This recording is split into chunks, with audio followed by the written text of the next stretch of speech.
Do you struggle with self-doubt, maybe second-guessing yourself, or overthinking with even small everyday decisions?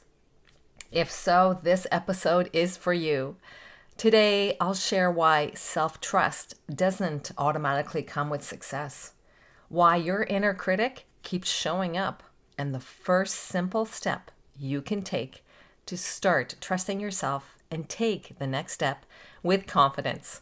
Come on in. It's time to choose your happy life. Wherever you are, whatever kind of day you're having, this is your reminder. You have a choice. If you're ready to break free from self-doubt and negative thinking, you're in the right place. Hi, I'm Marie, and this is the Choose Happy with Marie podcast. Welcome.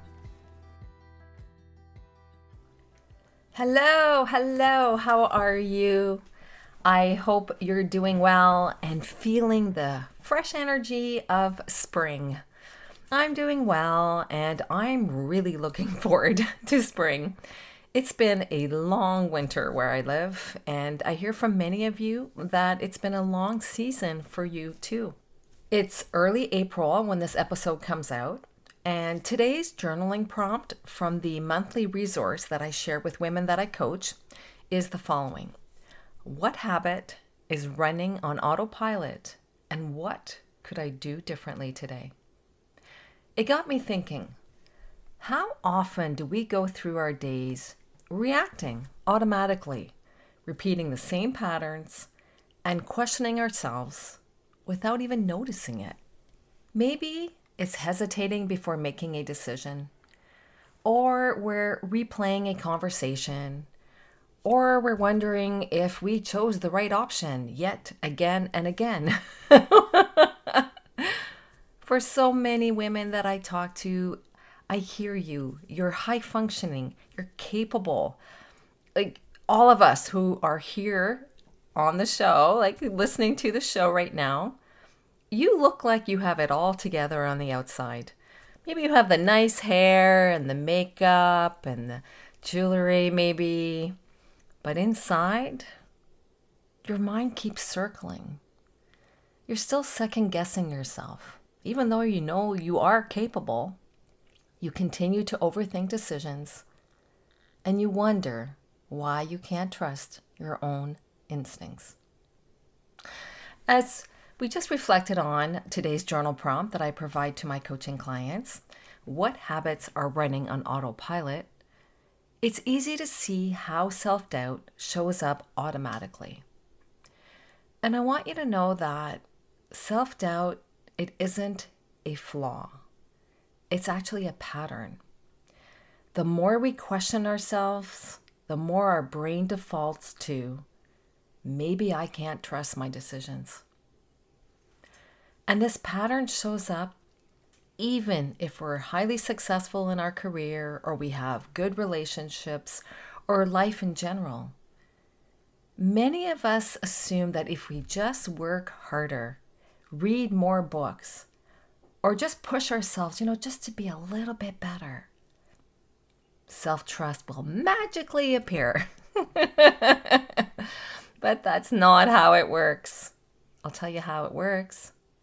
Self-trust is built from the inside, not from checking boxes or achievements. Although, if you've been with me for a while, you know I really like checking boxes on my to-do list. Just the other day, I noticed myself. I was hesitating while I was planning my week because I do use an agenda and I do a daily planner. Again, I like those boxes to check mark when I've accomplished something. And maybe this happens to you too. I hesitate when I put a task down. Like, not that I can do the tasks that, you must do. You have to attend that appointment. You must complete that task. But what about those other tasks that you want to do in the day and you don't get around to doing them? And you're like, oh, maybe if I have the time, I'll write it out, or maybe I won't, but you don't commit to it. Well, those tasks really matter because you want to do them. There's something nudged inside of you that makes you want to do them. So I've been leaning into adding those tasks and fulfilling them, check marking them. Because what I want matters, and I want you to look at your planner that way as well. The planner doesn't only need to have tasks that must be done, especially those that must be done for others. It really matters that you have tasks there that matter to you. And another thing I started doing is I started my planner in pencil, using pencil and not pen. And the reason I changed that up is because when I was using a pen and then something wouldn't happen, life happens, I've had to pivot, change the task, I'd strike it out. And for me, the act of striking it out made me feel negative about it, made me feel like, I thought this out, I put it on my list, and then I couldn't follow through on it. So now I use a pencil, and I recognize that life happens all day long. Life happens, and things can change. And I can erase and just write something over it so that strike through doesn't need to happen. I want you to see how those moments of negativity, they bring out something called the inner critic.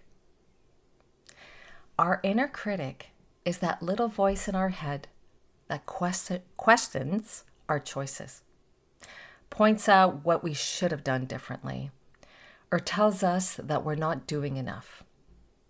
It can show up as second-guessing ourselves, replaying conversations in our head that happened, or even hesitating before making a decision. Here's the important thing that I want you to realize. Your inner critic is not your enemy. It's simply pointing out areas where you don't fully trust yourself yet. And that's okay. It's very human, and it's common for us high-functioning women who look good on the outside, like we have it all together, to experience this. The first step isn't to fight it or fix it. The first step is awareness. When we notice our inner critic and we pause, we name what it's saying, and we observe it without judgment. That awareness opens the door to choice. You can begin making decisions from your own internal guidance, rather than reacting automatically to old patterns. And every time you do this, even in small everyday moments, you're practicing self-trust and strengthening your internal authority. Let's try this together for a moment. If you're in a place where you can do this, if you can't, you can always re-listen to the episode at a later time. Think of a recent time your inner critic showed up. Maybe you hesitated on something that you wanted to do. You overthought a choice. You made a choice, but you are overthinking it, wondering if you did the right choice. Or you replayed a conversation in your head over and over again.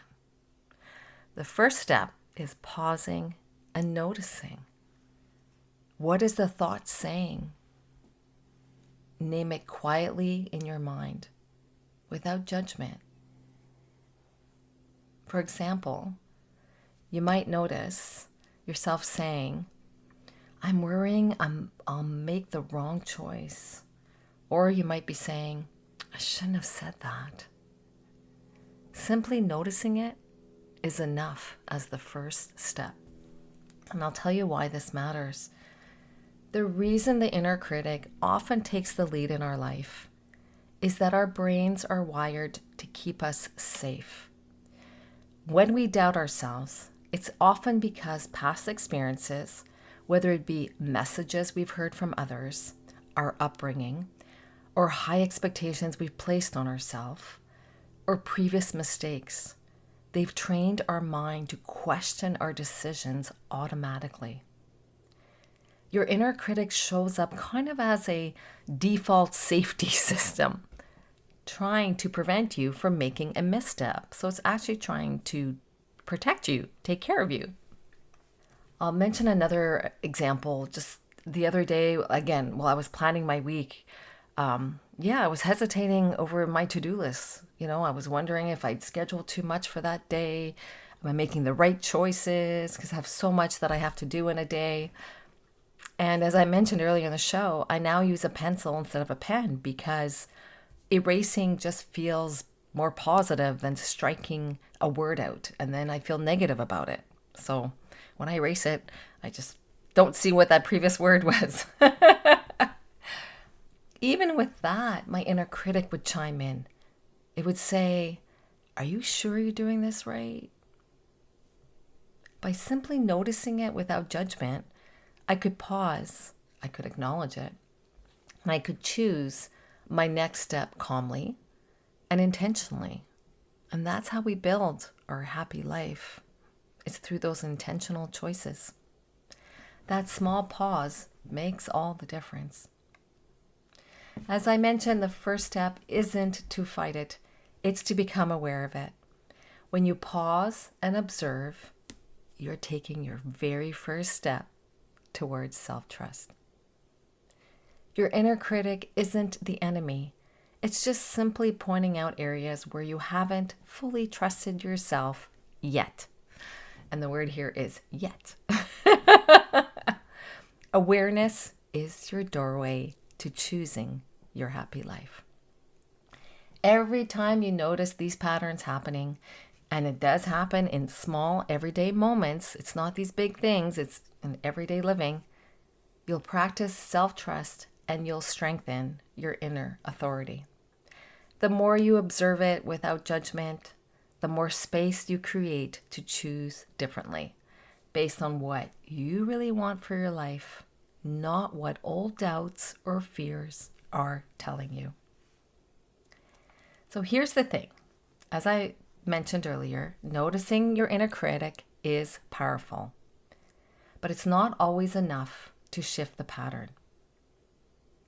Our brains are wired to repeat old habits, especially when emotions are high or our life gets busy, and many of us live very busy lives.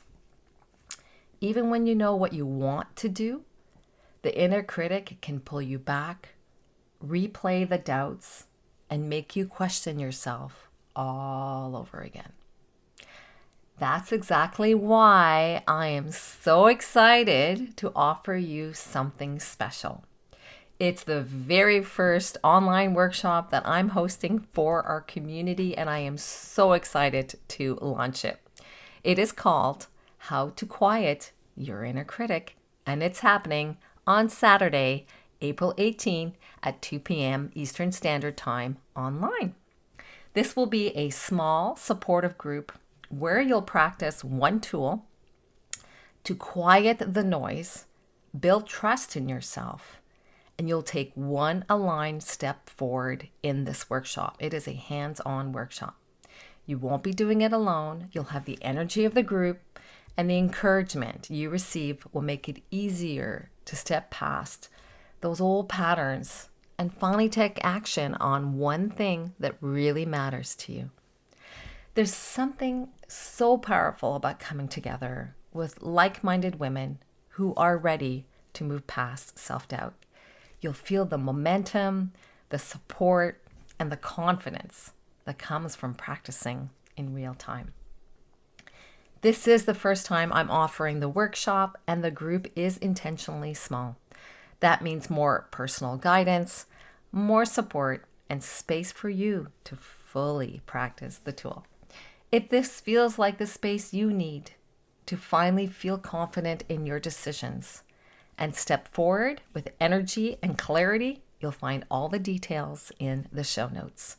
There's a link to it to go to a page to give you the details. I can't wait to see this first group experience in action, and I want to see you leaving feeling empowered, maybe even a little surprised at what's possible in just one session of choosing happy. Before we wrap up today, I want to leave you with this. Trusting yourself doesn't mean you have to be perfect. It starts with noticing when you're questioning yourself and gently beginning to shift that pattern. Every time you pause, observe, and make a choice from your own guidance, you're strengthening your self-trust. One small decision at a time. Even small steps count, and they add up faster than you think.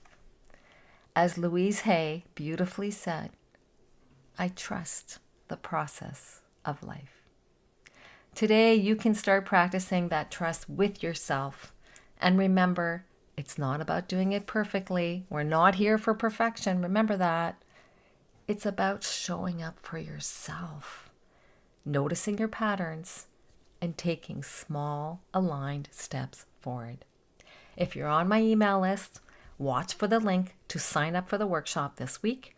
And if you're not on my email list, you can join at choosehappywithmarie.com. A link to the workshop is in the show notes of this episode. Wishing you a wonderful week choosing happy. Cheers!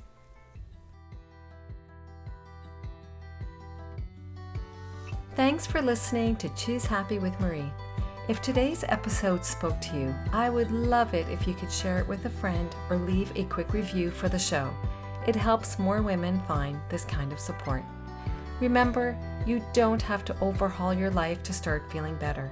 You just have to choose happy right where you are, one choose happy choice at a time. I'll see you next time. Take care.